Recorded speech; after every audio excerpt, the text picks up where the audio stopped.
Para sa bawat Pilipino. Alam ko na buo ang galit ninyo sa akin ngayon. Nauunawaan ko rin kung bakit. Lalo na at malaki ang halagang nakataya. Pero bago kayo humusga, hayaan ninyong ipaliwanag ko ang buong katotohanan. Matagal akong hindi nagsalita dahil may direktang utos sa akin. Huwag nang bumalik ng Pilipinas at manahimik na lamang. Umalis ako noong July 19, 2025 para sa aking medical check-up. Nakaplanong bumalik pagkatapos ng SONA ni Pangulo. Pero habang papauwi na ako, tinawagan ako ni dating Speaker Martin Romualdez at sinabihan, "Stay out of the country. You will be well taken care of as instructed by the President." Noon naniniwala pa ako sa kanila, kaya't hindi ako bumalik.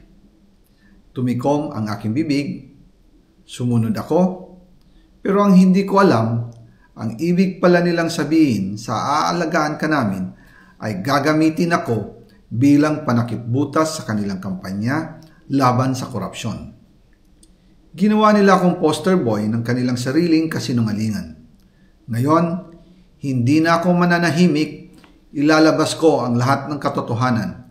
May resibo, may ebidensya, at may pangalan.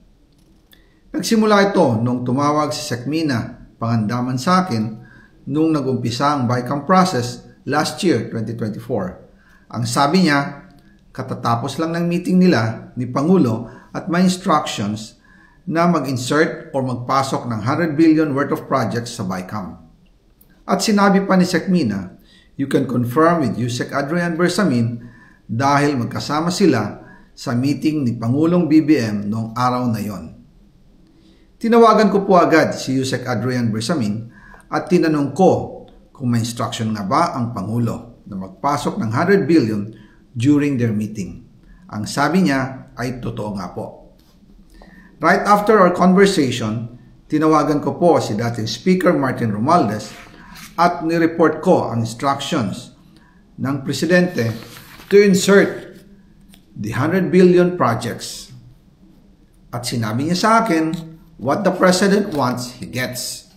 After ng ilang araw, nag-set po ng meeting si Sekmina Pangandaman at Yusek Adrian Bersamin sa amin ni dating Speaker Martin Romualdez sa Aguado Building in front of Gate 4 ng Malacanang at nandun din po si Yusek Jojo Cadiz. During the meeting, binigay po ni Yusek Adrian Bersamin ang listahan na worth 100 billion. Tinanong ko po si Yusek Adrian kung saan galing ang listahan. Ang sagot niya, galing kay PBBM mismo at binigay niya ito mula sa brown leather bag. Nung sinabi po ni Yusek Adrian Bersamin yung brown leather bag, naalala ko noong nasa Singapore kami right after the elections of May 2022 sa Hilton Hotel, kami ni dating Speaker Martin and PBBM habang pauwi at pabalik ng Pilipinas, hinabol ng PSG ang brown leather bag at ang sabi ni PBBM, maiwan na lahat, wag lang ang brown leather bag. Kaya naniwala ako na utos talaga ito ng Pangulo.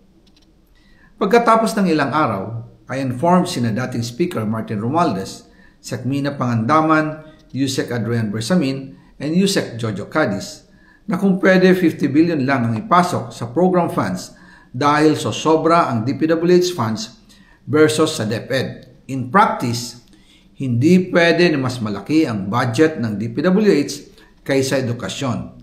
And yung balance na 50 billion, ilagay na lang sa unprogrammed funds for the 2025 budget. Dahil Office of the President din ang nagre-release ng lahat ng unprogrammed funds. Pagkatapos ng isang araw, tinawagan ako ni Sekmina at sinabi ang mensahe ng Pangulo. Ipasok ninyo yan dahil pinangako na sa akin ni Speaker Martin yan at hindi na pwedeng baguhin. Kumbaga, ang utos ng hari hindi pwedeng mabali. Again, I informed the Speaker and asked clearance about the instructions ng Pangulo. At ang sabi niya, wala tayong magagawa. Kaya po nagtataka ako kung bakit sinasabi ni Pangulo na hindi niya makilala ang budget. Samantalang lahat na binawas at dinagdag sa mga ahensya ng gobyerno ay humihingi ng approval sa kanya si Sekmina Pangandaman. bago namin ginawa o tinapos ni Senator Chis Escudero during the BICAM. Sinabi pa ni Sekmina, everything is cleared with the President. Basta importante, pasok ang pondo na request ng Pangulo. The following day, sinabi ni Sekmina, approve na si Presidente BBM sa lahat na binawasan na ahensya. Masaya na ang Pangulo dahil naipasok ang gusto niyang 100 billion insertion. Wala pong perang napunta sa akin. Lahat po ng insertion napunta sa ating Pangulo at Speaker Martin Romualdez. Ako lang at ang aking mga tao, sila Paul Estrada, Mark Tiksay, at ang aking mga security ang nag-deliver papunta sa bahay nila Pangulong Bongbong Marcos at Speaker Martin Romualdez sa North Forbes Park, South Forbes Park hanggang sa Malacanang. Yung mga deliveries po ay merong record ang aking mga tao.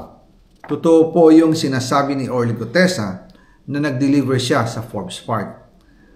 Totoo din po ang sinasabi ni Orly Gutesa na nag-deliver siya sa Malacanang nung siya ay nasa Senado.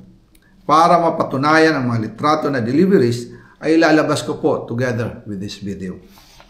After po ng approval ng budget sa General Appropriations Act of 2025, nagtanong po ako sa DPWH kung magkano ang kailangan na ibigay sa Office of the President o ang SOP na bigayan.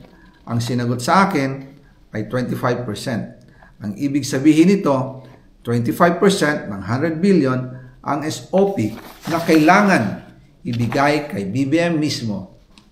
In total, 25 billion ang napunta kay Pangulong Bongbong Marcos.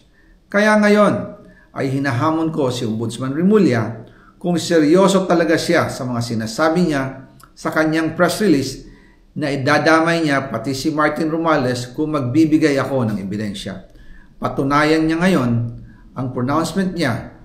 Imbestigahan niya ang fraternity Brad at ang kanyang kaibigan na si Speaker Martin Romualdez kung talagang tutupad siya sa tungkulin niya.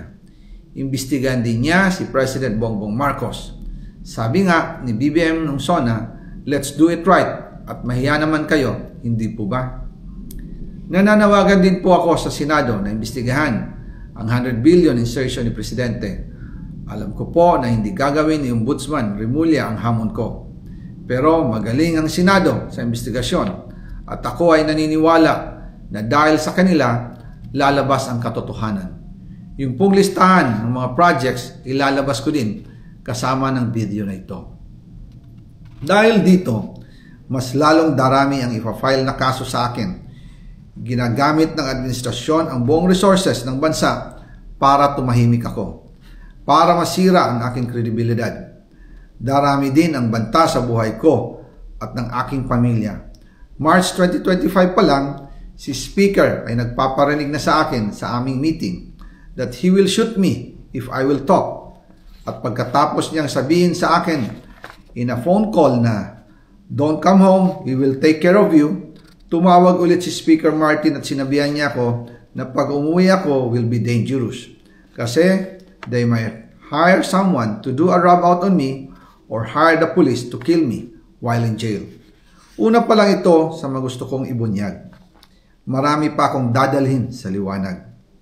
Isa na dito ay yung kay Henry Alcantara, ang DPWH boys, ang sinasabi nilang halaga sa ICI ay 21 billion. Hindi po totoo yan. Ang totoong numero ay 56 billion pesos at yung pong halaga na yan ay kay Pangulong Bongbong Marcos at Martin Romualdez na punta lahat. Ilalabas ko po ang buong detalye sa darating na mga araw. Kaunting pasensya pa po. Sana po ay hindi nila ako mapatay bago ko mailabas ang lahat. Sa inyong lahat sa Pilipinas, lalong-lalo na sa aking pamilya, taos-puso akong humihingi ng paumanhin.